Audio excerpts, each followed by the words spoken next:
অদৃশ্য একটা কারাগারে তিনি ছিলেন।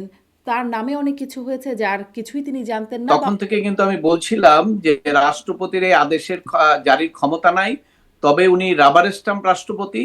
প্রত্যেকটা লোকের কিন্তু রাষ্ট্রদ্রোহীর অভিযোগে তাদের বিরুদ্ধে ব্যবস্থার সুযোগ সৃষ্টি হবে ভবিষ্যতে। অপরাধী কে হবেন?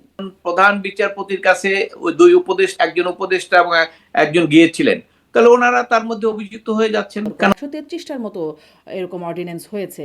তার মধ্যে আপনি বললেন আইসিটির যে সংশোধন বা ধরেন জুলাই যোদ্ধাদের দায়মুক্তি দেওয়ার অধ্যাদেশের মতো গুরুতর যে বিষয়গুলো। ওনার তো হারাবার কিছু নাই, তাই না? উনি তো আগে সেটা বুঝে শুনি কথাগুলো বলেছেন। আন্তর্জাতিক অপরাধ ট্রাইব্যুনালের চিফ প্রসিকিউটরের পদ থেকে তাজুল ইসলামকে সরিয়ে দেওয়া হয়েছে।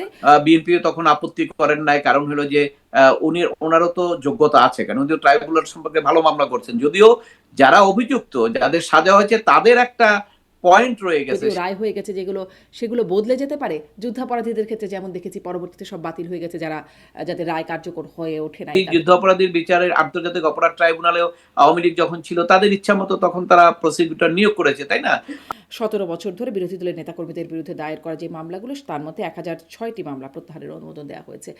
এক সপ্তাহ হয় নাই সরকার গঠনের। একটা আগেও আছে, সরকার পরিবর্তন হলে আজকে যে মামলাগুলো হচ্ছে, এই যে রাজনৈতিক মামলা যেগুলো আছেন, আবার দেখবেন সরকার পরিবর্তন হলে পরে এই রাজনৈতিক মামলা কিন্তু থাকবে না। তখন তমুকের দল, মঞ্চ, ঐক্য, কত কি রাতারাতি সৃষ্টি, এগুলো একই টাইপের লোকজন, সব বিভিন্ন ফোরামে বিভিন্ন নামে।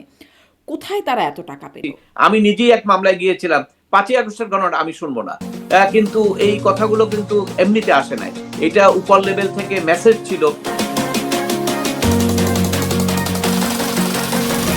প্রশ্ন হবে লাগামহীন, জানাতে চাই এই সময়ের pulse of politics. Doctor Yunus সরকার আমলের পুরোটা সময় অদৃশ্য কারাগারে একরকম আটক ছিলেন রাষ্ট্রপতি শাহাবুদ্দিন চুপ্পু। তার নামে সবকিছু হলেও কিছুই বা অনেক কিছুই জানানো হতো না তাকে। রাষ্ট্রের ১ নম্বর ব্যক্তির সাথে এমন আচরণ কি যৌক্তিক নাকি শাস্তিযোগ্য অপরাধ? সম্প্রতি এক সাক্ষাৎকারে এমন চমকপ্রদ তথ্যের সাথে তিনি প্রশ্ন তুলেছেন, তাকে অপসারণে একই রকম লোকজন নিয়ে রাতারাতি সৃষ্ট বিভিন্ন ফোরাম এত টাকা কোথায় পেল? প্রশ্ন উঠছে তার জারি করা আন্তর্জাতিক অপরাধ ট্রাইব্যুনাল অধ্যাদেশ থেকে শুরু করে জুলাই দায়মুক্তি অধ্যাদেশ সহ ১৩৩টি অধ্যাদেশ নিয়েও, যেহেতু তিনি নিজেই ছিলেন অবরুদ্ধ। এদিকে জামায়াতপন্থী অ্যাডভোকেট তাজুল ইসলামকে সরিয়ে দেওয়া হয়েছে। আন্তর্জাতিক অপরাধ ট্রাইব্যুনালের চিফ প্রসিকিউটরের পদ থেকে দায়িত্ব পেয়েছেন বিএনপিপন্থী অ্যাডভোকেট আমিনুল ইসলাম। এই পরিবর্তনের কেমন প্রভাব বিচারের উপর? এছাড়াও রদবদল হয়েছে সেনাবাহিনীর শীর্ষ পর্যায়ে, প্রশাসনে রদবদল হতে যাচ্ছে পুলিশেও। এসব নিয়ে কথা বলতে স্বপ্নধারা নিবেদিত পালস অফ পলিটিক্সে আমার আজকের অতিথি সুপ্রিম কোর্টের সিনিয়র আইনজীবী মঞ্জিল মোর্শেদ। অ্যাডভোকেট মঞ্জিল মোর্শেদ, আপনাকে স্বাগত জানাচ্ছি পালস অফ পলিটিক্সে আমার আজকের আয়োজনে। আপনাকে ধন্যবাদ আমাকে সংযুক্ত করার জন্য। অনেক ধন্যবাদ, আপনি আমাকে সময় দিচ্ছেন। শুরু করব রাষ্ট্রপতির চমকপ্রদ সেই সাক্ষাৎকার, যেখানে তিনি চমকপ্রদ অনেক কথা বলেছেন। তিনি বলছেন যে তাকে, তার যে সেটাকে যদি অর্থ করে বা তার ভাবার্থ বলি, তাকে একরকম অবরুদ্ধ করে রাখা হয়েছে এই পুরোটা সময়, বা অদৃশ্য একটা কারাগারে তিনি ছিলেন। তার নামে অনেক কিছু হয়েছে যার কিছুই তিনি জানতেন না বা অনেক কিছুই জানতেন না। তার মত নেওয়া হয় নাই বা অগ্রাহ্য করা হয়েছে। এই যে বিষয়গুলো উঠে এলো, আমি প্রথমে আসলে আপনার কাছে জানতে চাই, তার পুরো সাক্ষাৎকারটা নিয়ে আমি কিছু কিছু বিষয় আপনার কাছে জানতে চাইবো, কিন্তু প্রথমেই জানতে চাই এই যে বিষয় ঘটে গেল, এটি কি একটা আইনগতভাবে ব্যবস্থা নেবার মতো বিষয় কিনা, বা শাস্তিযোগ্য ব্যবস্থাযোগ্য কোনো বিষয় কিনা, রাষ্ট্রের ১ নম্বর ব্যক্তিকে অবরুদ্ধ করে রাখা বা তার মত অগ্রাহ্য করা? ধন্যবাদ আপনাকে এবং যারা শুনছেন সকলকে আমার পক্ষ থেকে শুভেচ্ছা ও সালাম। দেখুন, আমি যখন রাষ্ট্রপতির একটা আদেশ জারি করা হলো, জুলাই সনদ সংবিধান সংশোধন ২০২৫ আদেশ, তখন থেকে কিন্তু আমি বলছিলাম যে রাষ্ট্রপতির এই আদেশের জারির ক্ষমতা নাই, তবে উনি রাবার স্ট্যাম্প রাষ্ট্রপতি এবং ওনার হয়তো নিজস্ব কোনো ক্ষমতা এই সমস্ত ওনাকে দিয়ে করানো হচ্ছে। এটা কিন্তু আমি আরো ১ মাস আগে এই কথাগুলো বলেছি। তো আজকে, কারণ আমার কাছে মনে হয়েছিল, কারণ এই ধরনের আদেশ তো রাষ্ট্রপতি স্বেচ্ছায় ওনার জারি করার কথা না, কারণ উনি তো বিচারক ছিলেন, ডিস্ট্রিক্ট জাজ ছিলেন, এবং উনি তো জানেন আইন কানুন সম্পর্কে, তাই না? বিশেষ করে রাষ্ট্রপতির ক্ষমতা কি এটাও জানেন। তো ওই প্রসঙ্গে আমি বলেছিলাম। তো আজকে কালের কণ্ঠের সঙ্গে যে সাক্ষাৎকারটা আমি অনলাইনে দেখলাম, সেখান থেকে কিন্তু আমার কাছে যে বিষয়টা মনে হয়েছিল আগে, সেটি বাস্তব হলো। সেটা হলো যে রাষ্ট্রপতি আসলে স্বাধীনভাবে কোনো কাজ করেননি। এক্ষেত্রে দুটো জিনিস হবে। একটি হলো, প্রথমত হলো রাষ্ট্রের সর্বোচ্চ পর্যায়ের যে পদ, যেটাকে কলঙ্কিত করা হয়েছে, এবং যারা এবং এই তাকে যে অবরুদ্ধ করে রাখা, স্বাধীনভাবে কাজ করতে না দেওয়া, তার কাছ থেকে নামে বেনামে তার সবকিছু করা, যারা করেছেন তারা, নাম না বলেই আমি বলবো, সে যত উপরের পদই থেকে থাকুক না কেন, প্রত্যেকটা লোকের কিন্তু রাষ্ট্রদ্রোহীর অভিযোগে তাদের বিরুদ্ধে ব্যবস্থার সুযোগ সৃষ্টি হবে ভবিষ্যতে, আজকে হোক আর কালকে হোক, এটা অবধারিত। কারণ হলে আপনি জানেন, একটা রাষ্ট্রের প্রধান যিনি, তার সঙ্গে যদি এই ধরনের মেকানিজম করা যায়, তাহলে তো আর দেশ থাকে না। আপনি জানেন যে এই রাষ্ট্রপতিকে অপসারণের জন্য যখন বিভিন্নভাবে চক্রান্ত হয়েছিল এবং বিভিন্নভাবে আন্দোলন শুরু হয়েছিল, তখন কিন্তু বিএনপির মতো রাজনৈতিক দল সরাসরি বলেছিল যে রাষ্ট্রপতিকে পদত্যাগ করলে সেখানে সাংবিধানিক সংকট সৃষ্টি হবে, যেটা আমিও কিন্তু ওই ব্যাখ্যায় দিয়েছিলাম। এরপরে বিএনপি সেই ব্যাখ্যা দিয়েছে, এবং সেটি থাকার কারণে পরবর্তীকালে যারা রাষ্ট্রে পরিচালনা করেছেন তারা তখন একটা টেকনিক বের করলেন যে কিভাবে রাষ্ট্রপতিও থাকবে, সাংবিধানিক পদ্ধতিও থাকবে, কিন্তু তার কাছ থেকে যে কোনো ভাবে হোক তারা যেটা চান সেগুলো করে নেওয়া। এখন কিন্তু একটা বড় ধরনের লিগ্যাল কনসিকুয়েন্স হবে এখানে, অন্য একটা। সেটা হলো, ধরেন এই যে অর্ডিন্যান্স গুলো জারি করা হয়েছে, সেখানে কিন্তু ওখানে আইনে বলা আছে যে রাষ্ট্রপতির নিজের স্যাটিসফ্যাকশন লাগবে, তাই না? এই যে আন্তর্জাতিক অপরাধ ট্রাইব্যুনালের দুইটা অ্যামেন্ডমেন্ট করেছেন, 24 সালে একটা, 25 সালে একটা। 24 সালে এই যে ডিসিপ্লিনারি ফোর্সের অ্যামেন্ডমেন্ট করে আজকে সেনাবাহিনীর এদেরকে যে বিচার করছেন, ওগুলো তো ওই সংশোধনী অর্ডিন্যান্সের বলেই হচ্ছে। তাহলে এখন এই অর্ডিন্যান্স যদি রাষ্ট্রপতি স্বেচ্ছায় নিজের স্যাটিসফ্যাকশনে যদি অর্ডিন্যান্স জারি করে না থাকেন, তাহলে কিন্তু একটা লিগ্যাল কনসিকুয়েন্স হবে। ওই অর্ডিন্যান্সের নিয়েই তখন একটা প্রশ্ন আসবে এবং চ্যালেঞ্জ হবে, এবং সেগুলো নিয়ে একটা আইনি বিতর্কের মধ্যে জড়িয়ে পড়তে হবে। বিশেষ করে ওই অর্ডিন্যান্সের বেসিসে কিন্তু বিচার হচ্ছে, ওই অর্ডিন্যান্সের বেসিসে অনেক কর্মকাণ্ড হচ্ছে, ওই অর্ডিন্যান্সের বেসিসে অনেক আইনি প্রক্রিয়া চলছে। এই জায়গাগুলো কিন্তু একটা নতুন করে অনেকগুলো প্রশ্ন অ্যাডভোকেট মনজিল মোর্শেদ, আপনার কথা থেকে অনেকগুলো প্রশ্ন আসছে, শেষেরটা দিয়ে শুরু করি। আপনি বলছেন আইনি বিতর্ক, 133টার মতো এরকম অর্ডিন্যান্স হয়েছে। তার মধ্যে আপনি বললেন আইসিটির যে সংশোধন, বা ধরেন জুলাই যোদ্ধাদের দায়মুক্তি দেওয়ার অধ্যাদেশের মতো গুরুতর যে বিষয়গুলো আছে, সবই আছে। মানে আপনি বলছেন আইনি বিতর্ক, এই বিতর্কটা তুলবে কে? মানে এটি তো একরকম স্পষ্ট হলো যে তিনি অবরুদ্ধ ছিলেন, তার কথায় স্পষ্ট হলো যে তার মতকে অগ্রাহ্য করা হয়েছে, বা আপনি যেটি বলছিলেন স্বাধীনভাবে মত দিতে তিনি পারেন নাই, সেই যে জায়গাগুলো স্পষ্ট হলো, তাহলে এই বিতর্কগুলো এখন তুলবে কে? বা আপনি যেই বলছেন আইনি কনসিকুয়েন্স আছে, কনসিকুয়েন্সটা কি হবে? দেখুন, বিতর্ক তুলবে কে, এই প্রশ্ন তো আর করার দরকার হয় না, কারণ আপনি তো বিতর্ক তো আমরা এখানে করছি অলরেডি।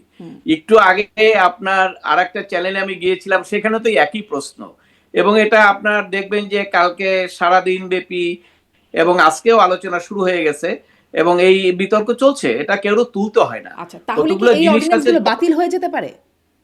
না, তা আমি বলছি না, আমি বলছি যে বিতর্ক সৃষ্টি হয়েছে।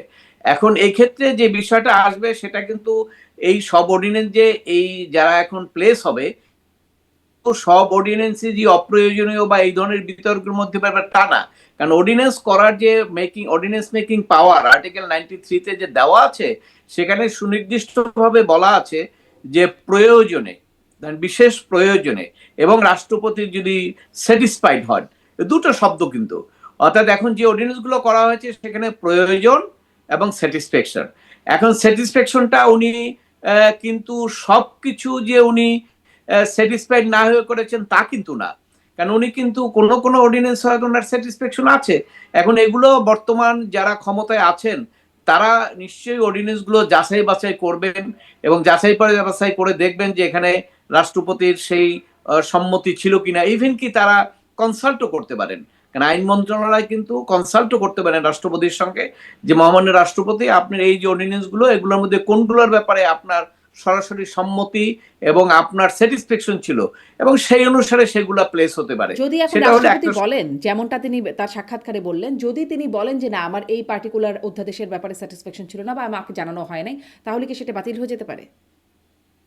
অবশ্যই রাষ্ট্র একটা আইনের কথা তো তাই, তাই না? আইনের কথা তো হলো ওনার স্যাটিসফ্যাকশন লাগবে, এবং উনি স্বেচ্ছায় করেছেন। তাই এখন যদি তার সঙ্গে কনসাল্ট করার পরে যদি উনি এইরকম একটা বক্তব্য বলে যে এই অর্ডিন্যান্সটা আমি তো স্বেচ্ছায় দেই নেই বা আমি এটা স্যাটিসফাইডও ছিলাম না। এটা প্রসেস করে ওই অন্তর্বর্তীকালীন সরকার তারা কাগজ পাঠিয়ে দিয়েছে, অ্যাজ ইউজুয়ালি আমাকে সাইন করতে হয়, আমি সাইন করেছি। এই কথাটা বলার সাথে সাথে নিশ্চয়ই তখন আইন মন্ত্রণালয়ের পক্ষ থেকে এটা ধরে নেওয়া হবে যে এটা লিগ্যালিটি এবং লিগ্যাল ফোর্স আর নাই, তখন সেটা তারা প্লেস করবেন না। এটা একটা পদ্ধতি হতে পারে।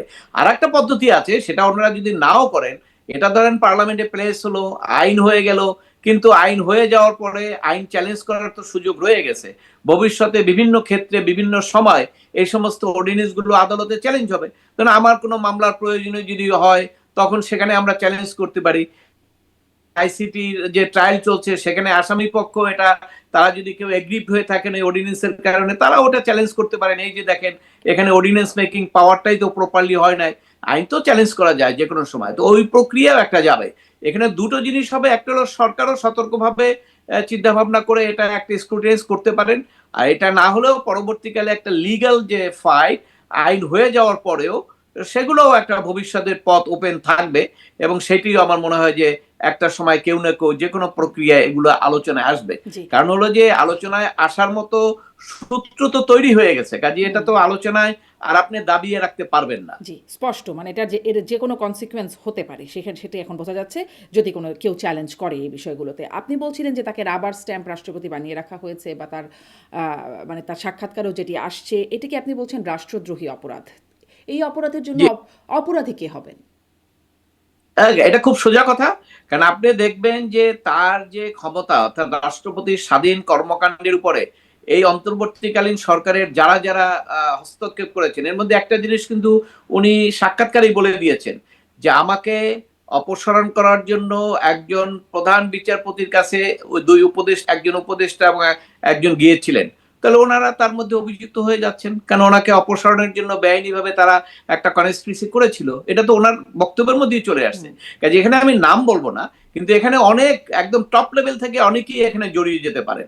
তবে এখনই যে আজকেই যে কিছু হয়ে যাবে বা কালকেই কিছু হয়ে যাবে তা না। তবে এটা আমাদের মনে রাখতে হবে, বাংলাদেশ সব সম্ভবের দেশ, এবং এই যে রাষ্ট্রপতির উপরে যে বল প্রয়োগ, রাষ্ট্রপতির কার্যক্রমে হস্তক্ষেপ, এগুলো তো রাষ্ট্রদ্রোহীর অভিযোগ। কারণ রাষ্ট্রের প্রধান কর্মকর্তাকে যদি আপনি কাজে বাধা সৃষ্টি করেন এবং তার উপরে যদি বল প্রয়োগ করেন, এই রাষ্ট্রদ্রোহিতার অভিযোগগুলো আজকে না হোক, 10 বছর পরে হোক, 5 বছর পরে হোক, একদিন না একদিন আসবে। এবং আমার বিশ্বাস, যেহেতু বাংলাদেশের সব সম্ভবের দেশ এবং বাংলাদেশও এটি এক সময় এই সমস্ত কর্মকাণ্ড যারা করেছেন তারা আইনের আওতায় আসবেন, এটা আমি আইনজীবী হিসেবে মনে করি যেটা নিশ্চয়ই হবে, কারণ আমাদের ওই রকম ইনস্ট্যান্স আমাদের জুডিশিয়াল হিস্ট্রিতে আছে। আপনি বলছেন একজন উপদেষ্টা গেছেন, রাষ্ট্রপতি বলেছেন, রাষ্ট্রপতি এটাও বলেছেন যে প্রধান উপদেষ্টা সংবিধান অনেক কিছুতেই সংবিধান লঙ্ঘন করেছেন, তার কাছে যাবার কথা থাকলেও, মানে বিদেশ সফর শেষে তার সাথে সাক্ষাৎ করবার কথা থাকলেও তিনি করেন নাই। এই যে বিষয়গুলো একদম খোদ প্রধান উপদেষ্টা করলেন বা তাকে অবজ্ঞা করেই এই বিষয়গুলো করে গেলেন, এর জন্য কি তাকেও এই অভিযুক্ত করা যেতে পারে? আমি তো আগেই বলেছি যে সে যেই হোক, আপনার কথা হলো যে রাষ্ট্রপতির কাজে বাধা দেওয়া, সেখানে আপনার ও যেই হোক, সে আর্মি চিফ হোক, সে উপদেষ্টা হোক, প্রধান উপদেষ্টা হোক, নাইলে আপনার একজন আইনজীবী হোক, যেই হোক না কেন, বা একজন সাংবাদিক হোক, এটা আমি বলছি যেই হোক, সেটা অবশ্যই তদন্ত সাপেক্ষে অভিযোগটা আসতে হবে, অভিযোগটা ফাউন্ডেড হইতে হবে এবং সেটার প্রমাণ থাকতে হবে। এবং এই সমস্ত বিষয়গুলোর উপরে ভবিষ্যতে নিশ্চয়ই উনি যে সাক্ষাৎকারটা দিয়েছেন এটা আরো হয়তো ইলাবোরেট সাক্ষাৎকার ভবিষ্যতে আসবে, তাই না? তখন বিষয়গুলো আরো ব্যাপকভাবে জানা যাবে। তবে এটা নিশ্চিত আমি বলতে পারি, হ্যাঁ, এটা আমি একবার একটা নিশ্চিত বলতে পারি। সাক্ষাৎকার দিয়েছিলেন, যেটা নিয়ে আপনার সাথে আমি এই অনুষ্ঠানে আগেও কথা বলেছিলাম, যে প্রথম তার যে সাক্ষাৎকারটা মানব জমিনে আসলো, যেটা নিয়ে অনেক আলোচনা হলো, সমালোচনা, তারপরে তো তিনি একদম তাকে পদত্যাগে বাধ্য করা, অপসারণ করা, সেই চাপগুলো শুরু হলো যে সাবেক প্রধানমন্ত্রীর পদত্যাগপত্র তিনি পান নাই, এই যে বক্তব্যটা, তারপরে যত কিছু হলো হইচই। এখন তার এই সাক্ষাৎকারের পরে এটিরও কি এমন কোনো কনসিকুয়েন্স আপনি দেখতে পান? না, এখন ধরেন কনসিকুয়েন্স দেখতে পাওয়ার, উনি তো আগেই বলে দিয়েছে যে নির্বাচনের পরে আমি আর এই পদে থাকতে চাই না, এই সাক্ষাৎকার কিন্তু চলে আসে, তাই না? এটা আপনি যদি কোনো পদে থাকতে চান তখন আপনি কনসিকুয়েন্স চিন্তা করবেন। উনি তো থাকতেই চাচ্ছেন না, এখানে কনসিকুয়েন্স কি আছে? ওখানে সরানোর তো কিছু নতুন করে কোনো প্রয়োজন নাই, তাই না? উনি তো নিজেই বলে দিয়েছেন থাকবেন না। এখন শুধুমাত্র আমাদের সংসদ বসবে, সংসদ বসার পরে স্পিকার নির্বাচিত হবে, এবং স্পিকার নির্বাচনের পরে রাষ্ট্রপতি নির্বাচন নিশ্চয়ই বিএনপি চাইবে, কারণ যে দলই ক্ষমতায় আসে সেখানে কিন্তু উনি যখন পদত্যাগ করবে তখন বিএনপি কিন্তু রাষ্ট্রপতি নির্বাচন করে তাকে রাষ্ট্রপতি নির্বাচিত করবেন। এটা তো খুব স্বাভাবিক প্রক্রিয়া। আর উনি পদত্যাগ করলে স্পিকার নির্বাচিত হওয়ার আগ পর্যন্ত করলে সেটা একটা জটিলতা হবে যে কে দায়িত্ব নেবে। আমার মনে হয় যে উনি সেটি হয়তো অপেক্ষা করবেন যে স্পিকার নির্বাচিত হয়ে যাওয়ার পরই উনি যদি পদত্যাগ করেন, যেটা উনি আগে বলেছেন, তাহলে স্পিকার দায়িত্ব নিবে, তাই না? সেক্ষেত্রে তো আর কোনো সমস্যা নাই, এবং তারপরে রাষ্ট্রপতি নির্বাচিত হবে। তো উনি তো এখন উনি যেটা যেভাবে বলেছেন তাতে ওনার তো হারাবার কিছু নাই, তাই না?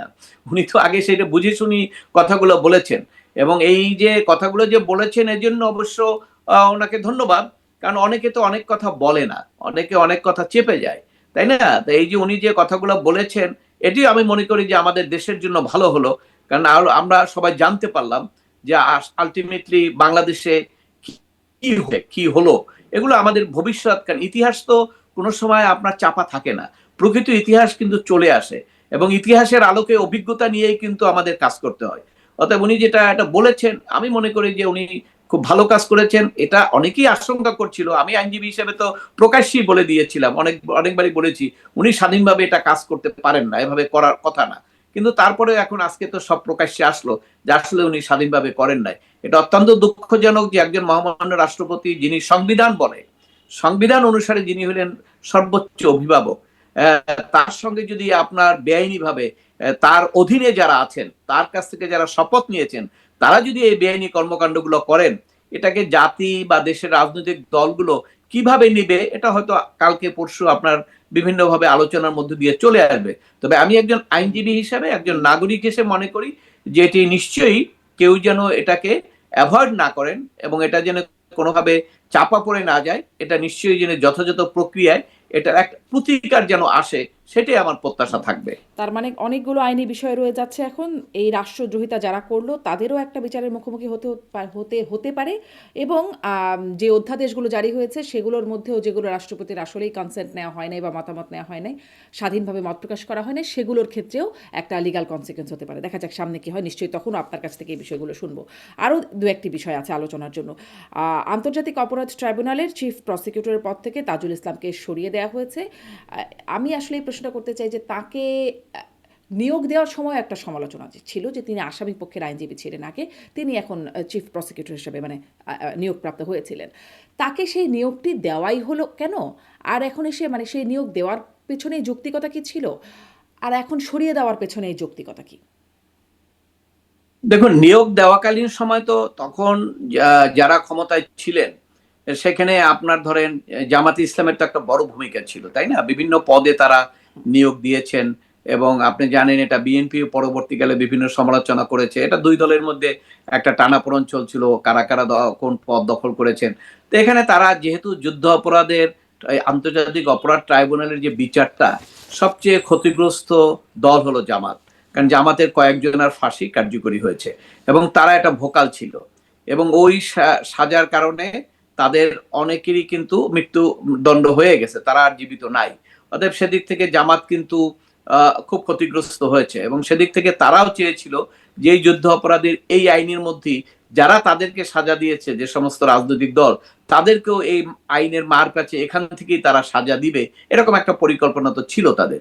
এবং সেই কারণে হয়তো ওই পদে নিয়োগের ক্ষেত্রে যাকে নিয়োগ দেওয়া হয়েছিল তার অবশ্য বিএনপি তখন আপত্তি করেন নাই, কারণ হলো যে ওনারও তো যোগ্যতা আছে, কারণ উনি ট্রাইব্যুনাল সম্পর্কে ভালো মামলা করছেন। যদিও যারা অভিযুক্ত, যাদের সাজা হয়েছে, তাদের একটা পয়েন্ট রয়ে গেছে, সেটা তারা সবসময় বলে আসছে, এখনো বলে আসছে, যে যিনি প্রসিকিউটর উনি তো এই যুদ্ধ অপরাধীর এখানে আসামিদের পক্ষের আইনজীবী ছিলেন, এবং সেই কারণে ওনার উপরে বলা হচ্ছে যে সেই কারণে প্রতিহিংসা পরায়ণ হয়ে এই আমাদেরকে শাস্তি দেওয়া হচ্ছে। এটা কিন্তু একটা রাজনৈতিক বক্তব্য ওনারা দিয়ে আসছেন সাজা হওয়ার পর থেকে, প্রথম থেকে, যেটা একটা ফেয়ার ট্রায়াল না।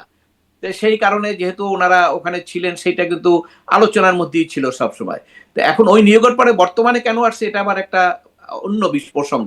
কারণ আপনি জানেন বিশ্বব্যাপী এটা একটা আপনার আছে সিস্টেম, রাজনৈতিক দলগুলো যখন ক্ষমতায় আসে তখন কি পয়েন্টগুলো, অনেক অনেক পয়েন্টগুলো আছে যেখানে তাদের নিয়োগগুলো তারা তাদের রাজনৈতিক দলের সমর্থক লোকজন দিয়ে দেওয়া হয়।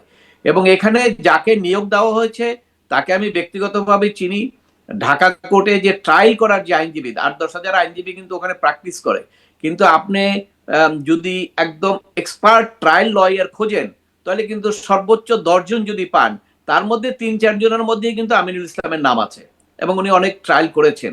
অভিজ্ঞতার দিক থেকে কিন্তু এটা ফার্স্ট চয়েস, এটা খুব কম পাওয়া যায়। অর্থাৎ সেদিক থেকে বিএনপি যখন ক্ষমতায় এসছেন, অর্থাৎ বিএনপি তো চাইবে তাদের সাপোর্টারদের কি এই সমস্ত জায়গায় বিভিন্ন বেশ, যেমন অ্যাটর্নি জেনারেল কিছুদিনের মধ্যে হয়তো পরিবর্তন হয়ে যাবে যেটা শুনছি, এই সমস্ত জায়গায় পরিবর্তন হয়, এটা একটা আপনার বলতে পারেন এটা একটা কাস্টম, সব দলই করে এটা সবসময়। সেই হিসাবেই এখানে ওনারা যেহেতু এসছেন ক্ষমতায়, ওনারা এখানে ট্রাইব্যুনালে এই প্রসিকিউটরকে চেঞ্জ করেছেন। হয়তো অন্য যে নিয়োগ সেটা হয়তো প্রসিকিউটরের চয়েসে বা সরকারের ইচ্ছায় আরো হয়তো এখানে যারা আছেন সেখানে হয়তো চেঞ্জ হতে পারে। এই চেঞ্জের এটা ফলে কি আপনার আপনি এই চেঞ্জের ফলে এই যে আমরা বলি রাজনীতি মুক্ত করা বা রাজনৈতিক প্রভাব মুক্ত করার যে একটা বিষয় আমরা সবসময় দাবি করি, এভাবে রাজনৈতিক নিয়োগ দেয়া হলে সেটি কি সম্ভব হবে? না, কারণ হলো রাষ্ট্র যারা পরিচালনা করবে তাদেরকে তো আপনার রাষ্ট্র পরিচালনার দায়িত্ব যখন দিয়েছেন, তারা যদি তাদের লোক দিয়ে পরিচালনা না করে তাহলে তো তাকে আপনি দায়িত্ব বলতে পারবেন না যে তুমি ব্যর্থ হয়েছো কি সফল হয়েছো, তাই না? সে তো আমি করি নাই। হুম, অতএব এটা একটা বিশ্বের সমস্ত দেশেই আছে জি। এবং বাংলাদেশের আগের সময়গুলোও আপনি দেখবেন যে সবসময় এটি হয়ে আসে। যেমন অ্যাটর্নি জেনারেল যে সরকার যখন আসে তখন এটা চেঞ্জ হয়ে যায়। এটাও তো এই যুদ্ধাপরাধীর বিচারের আন্তর্জাতিক অপরাধ ট্রাইব্যুনালেও আওয়ামী লীগ যখন ছিল তাদের ইচ্ছা মতো তখন তারা প্রসিকিউটর নিয়োগ করেছে, তাই না? আবার চেঞ্জ হওয়ার পরে এটা বিএনপি আসছে তারাই করবে। এটা খুব একটা ব্যতিক্রম কিছু না, এটাই স্বাভাবিক আপনি এবং এইটাই হয়ে জি, থাকে। বলছিলেন স্বাভাবিক। এবং আপনি যেটি বললেন যে দক্ষ এবং যোগ্য ব্যক্তি যাকে নিয়োগ করা হয়েছে, ফলে এটি একটা আশার ব্যাপার যে যোগ্য ব্যক্তিকে নিয়োগ করা হয়েছে। আমরা যখন ওই মানে আন্তর্জাতিক অপরাধ ট্রাইব্যুনালের প্রসিকিউটর থাকাকালীন সময়ে বেশ কয়েক মাস আগে তাজুল ইসলাম তিনি বলেছিলেন যে বিচারে হ্রাস করতে হচ্ছে। স্বাভাবিকভাবে করা যাচ্ছে না, কারণ সরকার পরিবর্তন হয়ে গেলে এই মামলা এই গতিতে চলতে নাও পারে বা বাধাগ্রস্ত হতে পারে। এই যে হ্রাস করা হলো এই বিচারগুলোতে, একে তো আপনি বললেন যে একটা রাজনৈতিক সমালোচনা আছেই যে তারা আসামি পক্ষের আইনজীবী ছিলেন তাজুল ইসলাম। আর একটা হচ্ছে যে হ্রাস করা হলো। এই প্রশ্নগুলো যে পরবর্তীতে এমনিতেই নানান প্রশ্ন থাকে রাজনৈতিক মামলার ক্ষেত্রে, এই প্রশ্নগুলো সামনে এই বিচারের মানে বিচারকে প্রভাবিত করে ফেলতে পারবে, যদিও রায় হয়ে গেছে যেগুলো সেগুলো বদলে যেতে পারে। যুদ্ধাপরাধীদের ক্ষেত্রে যেমন দেখেছি পরবর্তীতে সব বাতিল হয়ে গেছে, যারা যাদের রায় কার্যকর হয়ে ওঠে নাই তাদের ক্ষেত্রে। না, স্বাভাবিক। আপনি যদি বলেন যে যুদ্ধ অপরাধীর বিচার যাদের হয়েছে ফাঁসি হয়ে গেছিল পট পরিবর্তনের পরে, সে ফাঁসি তো খালাস হয়ে গেল, তাই না? পট পরিবর্তনের পরে এমপিও হয়ে গেছেন। তো তো বাংলাদেশেও যে কোনো পট পরিবর্তনের পরে অনেক কিছু হয়ে যেতে পারে, এটা নট আনলাইকলি। তবে আপনার এই যে একটা প্রশ্ন এসছে সেটা হলো যে এই পরিবর্তনের কারণে কোনো প্রভাব পড়বে কিনা। দেখুন, একটা প্রভাব সেটা হলো যে যে বিচারগুলো চলছে হুম, সেই বিচারগুলোর ক্ষেত্রে হয়তো ধরেন চিফ প্রসিকিউটর যে মামলাটা করতো, কালকে ধরেন ডেট আছে, ওই জায়গাটা হয়তো চিফ প্রসিকিউটর যে এসছেন ওনার তো ফাইলটা দেখতে হবে, হুম, উনি হয়তো কালকে 2 দিনের টাইম নিতে পারেন, এইটুকু পরিবর্তন হতে পারে। আর প্রসেস তো ওটা তো একটা প্রসেস, ওই প্রসেসের মধ্যে তো এই অ্যাপয়েন্টমেন্ট নতুন অ্যাপয়েন্টমেন্টের কোনো এফেক্ট হবে না, কারণ ওখানে তো বিচারকরা বিচার করছেন। এবং সেক্ষেত্রে ওই একটা কথা আছে যে জাস্টিস হারিস জাস্টিস বাড়ির, এটা কেন বলা হয়? কারণ হলো যে যখনই আপনি খুব দ্রুত করতে যাবেন, এটা শুধু বিচারের ক্ষেত্রে না, আপনি যখন খুব ধরেন আপনি বেরোয় আপনি অফিসে যাচ্ছেন, আপনি যদি দ্রুত করেন আপনার কিন্তু একটা পা ফসকে পড়ার সম্ভাবনা আছে, একটা অ্যাক্সিডেন্ট করার সম্ভাবনা আছে। আপনি যখন রান্না করবেন খুব দ্রুত যদি করতে চান, যে কোনো একটা মশলা লবণ কম হতে পারে, এটা খুব স্বাভাবিক। ওই একই ধরনের কথা এখানে বিচারের ক্ষেত্রেও যখন তড়িঘড়ি করবেন সেক্ষেত্রে ন্যায় বিচার বিঘ্নিত হতে পারে, এটা হলো আমাদের ক্রিমিনাল জুরিসপ্রুডেন্সের অত্যন্ত সেটেল কথা। এবং সেইটাই হয়তো তাজুল ইসলাম সাহেব ওই সময় বলেছেন যে তড়িঘড়ি করতে হচ্ছে, কারণ ওনাদের তো একটা জাতিকে বলতে হচ্ছে অন্তর্বর্তীকালীন সরকার যে আমরা একটা বিচার করে একটা সাবেক প্রধানমন্ত্রীকে ফাঁসি দিয়েছি, এটা তো একটা ক্যাম্পেইন তাদের, এটা একটা বড় ক্যাম্পেইন ছিল করেছেন। এখন এটার ফেট কি হবে, ভবিষ্যৎ কি হবে, সেটা তো ধরেন শুধু এই ট্রাইব্যুনালের রায়ের পরে এটা এপিলে যাবে।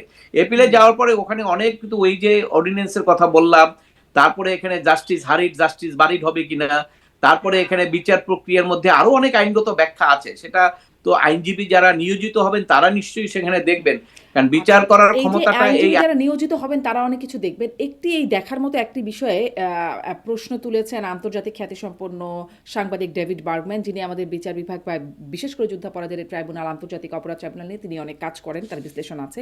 তিনি বলছেন যে 1 বছর বেশি সময় ধরে গ্রেপ্তার হয়ে অনেকে আছেন, যার মধ্যে আছেন সাবেক বিদ্যুৎ ও জ্বালানি উপদেষ্টা তৌফিক ইলাহি চৌধুরী। তিনি 81 বছর বয়সী, তিনি 1 বছরের বেশি সময় ধরে তিনি গ্রেপ্তার হয়ে আছেন, কারাগারে আছেন। এবং তার মতো আরও আছেন তিনি যাদের নাম উল্লেখ করে ফেসবুকে স্ট্যাটাস দিচ্ছেন, দীপু মনি আছেন, ফারুক খান, কামাল আহমেদ মজুমদার, শাহজাহান খান, গোলাম দস্তগীর গাজী, ফজলে করিম চৌধুরী, বিচারপতি শামসুদ্দিন মানিক, ইনাদের নাম তিনি উল্লেখ করছেন যে 1 বছরের বেশি সময় ধরে তিনি আছেন। এবং ট্রাইব্যুনালের আইন অনুযায়ী তিনি বলছেন তার ব্যাখ্যায় যে 1 বছরে তদন্ত শেষ করার একটা বাধ্যবাধকতা আছে। যদি না হয় তাহলে বিশেষ পরিস্থিতি ব্যতিরেকে আসামিদের জামিন দিতে পারে ট্রাইব্যুনাল, আইনের ধারাটাও তিনি উল্লেখ করছেন। এই বিশেষ পরিস্থিতি কি সেটি কোনো রকম বিশেষ পরিস্থিতি ব্যাখ্যা করা হয়নি, কিন্তু ইনারা জামিন পান নাই। 1 বছরের বেশি সময় ধরে এনারা অপরাধের তদন্ত শেষ না হলেও তারা আটক আছেন। এই যে আইনজীবীর পরিবর্তন হলো বা প্রসিকিউশনের চিফ প্রসিকিউটর বা টিমের যে পরিবর্তন হচ্ছে, তাতে আসলে এই বিষয়গুলোর কোনো সুরাহা হবে কিনা? দেখুন, একটা প্রভাব আছে, নাই যে তা না। প্রথমত হলো যে জামিন দেওয়ার বিষয়টা তো বিচারক ঠিক করবেন, তাই না? আর এখানে বিচারক ঠিক করার ক্ষেত্রে দুটো জিনিস, একটা হলো আসামি পক্ষ জামিনটা কত স্ট্রংলি চাচ্ছে, আর প্রসিকিউশনের পক্ষ থেকে কত স্ট্রংলি অপোজ করা হচ্ছে। তো সেই ক্ষেত্রে কিছুটা এফেক্ট হয়। যদি প্রসিকিউশনের পক্ষ থেকে জামিনের ক্ষেত্রে একটু নরম সুর বা নরম মনোভাব দেখানো হয়, সেক্ষেত্রে বিচারকরা অনেক ক্ষেত্রে জামিন দিতে স্বাচ্ছন্দ্য বোধ করেন। আর যদি খুব ভেহেমেন্টলি অপোজ করেন, সেক্ষেত্রে অনেক ক্ষেত্রে বিচারকরা সেইটাকেই গুরুত্ব দেন। কারণ আমরা অনেক সময় দেখেছি যে এই জামিনের ক্ষেত্রে বিচারকরা এইভাবে আপনার সিদ্ধান্ত নেন। এখন আন্তর্জাতিক অপরাধ ট্রাইব্যুনালের ক্ষেত্রে নতুন প্রসিকিউটর আসার পরে প্রসিকিউশনের পক্ষে জামিনের আবেদন বা এই যে বিষয়গুলো এসছে, সেগুলোর কি হবে ভবিষ্যৎ, এটা আসলে অ্যাডভান্স বলা যায় না। তবে এটা সঙ্গে সরকারের একটা সিদ্ধান্তের ব্যাপার ওতপ্রোতভাবে জড়িত। কারণ প্রসিকিউটর তো অবশ্যই সে কোর্ট অফিসার, কোর্টকে সে সহযোগিতা করবেন, আইনের ব্যাখ্যাটা সঠিকভাবে দিবেন। কিন্তু যেহেতু সরকারের একটা সিদ্ধান্তের ব্যাপার থাকে, অল প্রসিকিউটর এবং অ্যাটর্নি জেনারেল অফিস বা ডিস্ট্রিক্ট কোর্টের যারা পাবলিক প্রসিকিউটর থাকে, পিপি, সবারই উপরে সরকারের একটা নির্দেশনা থাকে। অনেক অনেক আসামিকে দেখবেন সরকার খুব সিরিয়াস, অর্থাৎ সেক্ষেত্রে তার সরকারি লয়ারকে নির্দেশনা দেওয়া হয় এমন ভাবে কাজ করবে যাতে কোনোভাবেই বেরোতে না পারে, যাতে রিমান্ড হয়। আবার অনেক অনেক ক্ষেত্রে তারা একটু রিলাক্টেন্ট থাকে যে ঠিক আছে, এটা হইলেও তেমন কিছু নাই। তো সেই রকম ব্যবস্থা বা সেই রকম প্রক্রিয়া কি হবে না ভবিষ্যতে, সেটা অবশ্য অ্যাডভান্স বলা যায় না। এটা যখন হবে তখনই হয়তো আমরা দেখতে পাবো বা কমেন্ট করতে পারবো। আচ্ছা, তার মানে আসলে সরকারের মনোভাবের উপরে অনেকটাই নির্ভরশীল যে জামিন হবে কি হবে না, বা বিচারও কোন দিকে যাবে হয়তো সামনে আপনি বলছেন দেখতে পাবেন। একটা বিষয় আমরা দেখলাম যে স্বরাষ্ট্রমন্ত্রী বললেন যে 1006টি মামলা প্রত্যাহারের অনুমোদন দিয়েছে, সেটি ওই ফ্যাসিস্ট সরকারের আমলে তিনি যেটি বলছেন 17 বছর ধরে বিরোধী দলের নেতাকর্মীদের বিরুদ্ধে দায়ের করা যে মামলাগুলো, তার মধ্যে 1006টি মামলা প্রত্যাহারের অনুমোদন দেওয়া হয়েছে। 1 সপ্তাহ হয় নাই সরকার গঠনের, এই এত দ্রুত এতগুলো মামলা সেটি হয়রানিমূলক মামলা হিসেবে চিহ্নিত হয়ে গেল এবং সেগুলো বাতিলের জন্য বলা হলো, প্রত্যাহারের অনুমোদন দেওয়া হলো। এটি আসলে কিভাবে দেখছেন আপনি? দেখুন, রাজনৈতিক মামলা তো এটা হয়রানিমূলক, এটা খুব স্বাভাবিক, এটা বলে আসা হয়েছে এবং 15-16 বছরে তো অনেক মামলা হয়েছে। এর আগে কিন্তু অন্তর্বর্তীকালীন সরকারও সম্ভবত আমার যতটুকু মনে পড়ে 12 হবে মামলা হয়তো প্রত্যাহার করেছিল। এবং এই পরবর্তী এইগুলোর ব্যাপারে হয়তো কিছুটা ইনভলভমেন্ট বা অফেন্সের ক্যারেক্টার দেখে হয়তো তারা করেন নাই, কিন্তু বিএনপি সরকার ক্ষমতায় আসার পরে তারা হয়তো দেখেছেন এটা পুরোপুরি রাজনৈতিক, এই কারণে তারা করেছেন। এই কালচারটা আগেও আছে, সরকার পরিবর্তন হলে আজকে যে মামলাগুলো হচ্ছে, এই যে রাজনৈতিক মামলা যেগুলো আছেন, আবার দেখবেন সরকার পরিবর্তন হলে পরে এই রাজনৈতিক মামলা কিন্তু থাকবে না, তখনও আবার হাজার হাজার মামলা প্রত্যাহার হয়ে যাবে। তবে একটা ভালো কথা বলেছেন আজকে স্বরাষ্ট্রমন্ত্রী, সেটা হলো যে এই যে মিথ্যা মামলাগুলো হয়েছে সেগুলোর ব্যাপারে উনি কিন্তু একটা কমেন্ট করেছেন যেগুলো দেখা হবে। কারণ এটি কিন্তু অন্তর্বর্তীকালীন সরকারের উপদেষ্টা থেকে শুরু করে সবাই কিন্তু বলে আসছিল যে এই যে এক একটা মামলায় 500-700 আসামি এবং 1 নম্বর 2 নম্বর ওই কম্পিউটার করা যেগুলো, সেগুলোই দেওয়া হয়েছে এবং অনেক অনেক জায়গায় চাঁদাবাজি হচ্ছে, অনেক অনেক জায়গায় বাদী বলতেছে আমি এদেরকে চিনি না, এরকম এফিডেভিটও অনেক মামলায় দেওয়া হচ্ছে। কিন্তু যে কোনো প্রক্রিয়ার কারণে হোক, তারা কিন্তু ওই নাম থাকার কারণে, এর মধ্যে যে আপনি অপরাধের বিষয় পারে 10 জন, 20 জন, 50 জন, 100 জন, কিন্তু হাজার হাজার লক্ষ লক্ষ মানুষ তো জেলখানায় আছে, তাই না? তো এইগুলো তো আপনার ন্যায় বিচারের পরিপন্থী।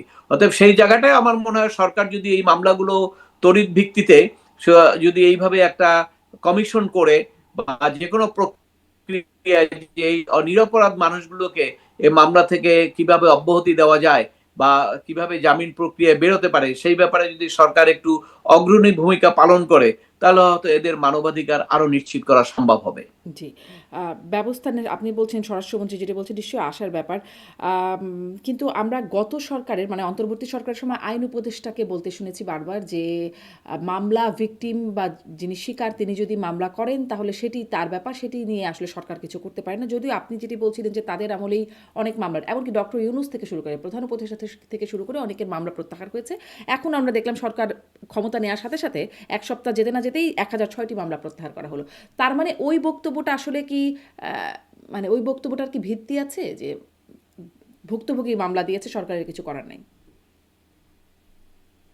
না, দেখুন, যেহেতু একটা চাপ আছে এবং সবাই বিশেষ করে সংশ্লিষ্ট আইনজীবী থেকে করে সামাজিক যোগাযোগ মাধ্যম আপনাদের মিডিয়া সব জায়গায় এই জিনিসগুলা খুব স্পষ্টভাবে চলে এসছে যে মিথ্যা মামলায় আটক, তখন তাদের একটা মানে ডিফেন্সের জন্য যে তারা যে ভালো লোক সেটা দেখানোর জন্য তারা বলেছে যে হ্যাঁ মামলা তো মিথ্যা হয়েছে কিন্তু বাদী করছে, আমরা কি করব। কিন্তু বাদী করলেও সেখানে তাদের করার ছিল, এবং তাদের যে করার ছিল না তা না, সেটা তারা করতে পারতেন, কিন্তু তারা তো সেটা এনজয় করেছে। এবং আপনি জানেন যে এই তাদের ওই বক্তব্যটা আইন উপদেষ্টার বক্তব্যটা সঠিক না এই কারণে, কারণ আপনি জানেন যে যখন একজন ইয়েতে গাজীপুরে সম্ভবত একজনকে গ্রেপ্তার করা হলো এবং উনি কিন্তু সেইটা কমেন্ট করলেন ফেসবুকে যে সে ন্যায় বিচার পাবে শীঘ্রই, এবং সাথে সাথে তাকে হলো, কিন্তু সেখানে কিন্তু চাঁদাবাজির একটা মামলা ছিল, তাই না? তো এইরকম সেখানে কিন্তু ওনাদের কমেন্টের পরে সাথে সাথে ওই বাতাস তো বোঝা যায় যে সরকার কি চায়, তখন বিচারকরাও ওই তাড়াতাড়ি বসে তাড়াতাড়ি জামিন দিয়ে করুন, চেক অ্যান্ড ব্যালেন্স করেন। কারণ এখানে আপনার ওই যে মব ভায়োলেন্সের একটা সূত্র তো থাকেই, কারণ আপনি যদি সাথে সাথে জামিন না দেন তাহলে ওখানে কোর্টেই তো থ্রেট দেওয়া হচ্ছে, জ্বালিয়ে দেবে, পুড়িয়ে দেবে, এবং এগুলো তো দিচ্ছে, তারা দিয়েছে আগে, তাই না? তো সেই কারণে ওই সমস্ত ভয়ভীতির কারণে ওই জিনিসগুলো হয়েছে। কিন্তু তারা যে বলেছেন যে তাদের কিছু করার ছিল না, এটা ঠিক না, কারণ তারা তো একটা কমিশন গঠন করতে পারতেন এবং তারা কিন্তু প্রত্যেকটা ক্ষেত্রেই এই মামলাগুলো বিশ্লেষণ করতে পারতেন। স্বরাষ্ট্র মন্ত্রণালয় বসে বিশ্লেষণ করলে এটাও এফআইআর দেখলেই বোঝা যায় যে আসলে কারা এখানে দোষী কারা দোষী না, তাই না? সেই রকম সুযোগ ছিল, কিন্তু তারা কিন্তু সেটা করেন নাই, বরঞ্চ তারা রেজাল্ট এনজয় করেছেন। অর্থাৎ তাদের বিপক্ষে যারা যে সরকারকে তারা অপসারণ করেছেন তাদেরকে তারা অ্যানিমি মনে করেছেন এবং তাদের সাপোর্টার করেছেন, এবং সেই কারণে তারা যদি জেলখানায় থাকে, বন্দী থাকে, তাদের মানবাধিকার লঙ্ঘন হয়, তা সেটা তারা এনজয় করেছেন এবং সেই কারণেই তারা কিছু করেন নাই। এবং তারা বরঞ্চ এইভাবেও একটা প্রত্যক্ষ পরোক্ষভাবে এমন একটা সিস্টেম প্রচলিত করা হয়েছিল যে বিচারকরা 5ই আগস্টের মামলা ও শুনবেন না, এটা হাইকোর্টে আমি আগেও বলেছি, আমি নিজেই এক মামলায় গিয়েছিলাম, 5ই আগস্টের গণনা আমি শুনবো না। কিন্তু এই কথাগুলো কিন্তু এমনিতে আসে নাই, এটা উপর লেভেল থেকে মেসেজ ছিল, এবং সেই মেসেজ থাকার কারণেই কিন্তু হয়েছিল। কারণ উনি যদি শুনতেন, শুনলেই জামিন দিতে হতো, এবং জামিন দিলে ওনার উপরে যে আবার পরের দিন আক্রমণ হতো না, এটি তো নিশ্চিত করে কেউ বলতে পারে না, এই জন্য ওনারা অ্যাভয়েড করেছেন। ওই ক্ষেত্রে আমি বিচারকদেরও দোষ দেই না, কারণ তারাও তো একটা আনঅ্যাভয়েডেবল সার্কামস্টেন্সের মধ্যে ছিল। এই যে মব ভায়োলেন্স তৈরি করে টোটাল বিচার বিভাগকে যে আপনি ভয়ভীতির মধ্যে ঢুকিয়ে দিয়েছেন, যার কারণে কিন্তু তারা স্বাধীনভাবে এখনো বিচার করতে পারছে না। যদিও সরকার পরিবর্তন হওয়ার পরে এখন কি হয়, সরকার এই মব ভায়োলেন্সের ব্যাপারে কি পদক্ষেপ নেন, একটা মব হলে পরে ইমিডিয়েটলি, এগুলো দেখার পরে হয়তো ওই অন্তরে যে ভয়গুলো আছে সেগুলো হয়তো কিছুটা দূর হতে পারে। জি, অনেক ধন্যবাদ। আর একটা বিষয়ে রাষ্ট্রপতির আলোচনাতে একটা বিষয় মিস হয়ে গেল। এটা একটু মানে বলছিলাম যে কথা বলব। রাষ্ট্রপতি তার সাক্ষাৎকারে এক জায়গায় বলছেন যে ওই যে রাষ্ট্রপতিকে অপসারণের আন্দোলনের প্রসঙ্গে কালের কণ্ঠ থেকে প্রশ্ন করা হলো যে কে বা কাদের নেতৃত্বে ওই আন্দোলন হয়েছিল, কেনই বা আপনার প্রতি আক্রোশ ছিল তাদের। রাষ্ট্রপতি বলছেন 22 অক্টোবর 2024 বঙ্গভবন ঘেরাও হলো, অমুকের দল তমুকের দল, মঞ্চ, ঐক্য, কত কি রাতারাতি সৃষ্টি, এগুলো একই টাইপের লোকজন, সব বিভিন্ন ফোরামে বিভিন্ন নামে। কোথায় তারা এত টাকা পেল? এই যে খোদ রাষ্ট্রের 1 নম্বর ব্যক্তি এরকম প্রশ্ন করছেন, এই প্রশ্নগুলোর মানে এর উত্তর কি খোঁজা হবে? মানে এই প্রশ্নগুলোর নিশ্চয়ই একটা ভ্যালিডিটি আছে। 1 নম্বর ব্যক্তি এই প্রশ্নটা করছেন। মানে এটিরও কি কোনো একটা আইনগত জায়গায় যাওয়া পৌঁছানো সম্ভব কিনা বা হবে কিনা? না, এই যে বললাম আপনাকে, যদি কোনো সরকার না করুক, ভবিষ্যতের যে কোনো সরকারও করতে পারে, সেই সুযোগ থাকবে। এবং সেই প্রশ্ন যদি আসে, তাহলে সেক্ষেত্রে যারা এই আন্দোলন করেছেন, অপসারণ করার চেষ্টা করেছেন, একটা হলো রাজনৈতিক মতাদর্শের কারণে পদত্যাগ চাই, সেটা ভিন্ন কথা। এটা কিন্তু আপনার, এটাকে বেআইনি বলা হয় না। রাজনৈতিক মতাদর্শ রাজনৈতিক দলগুলো বলতেই পারে সরকারের পদত্যাগ চাই।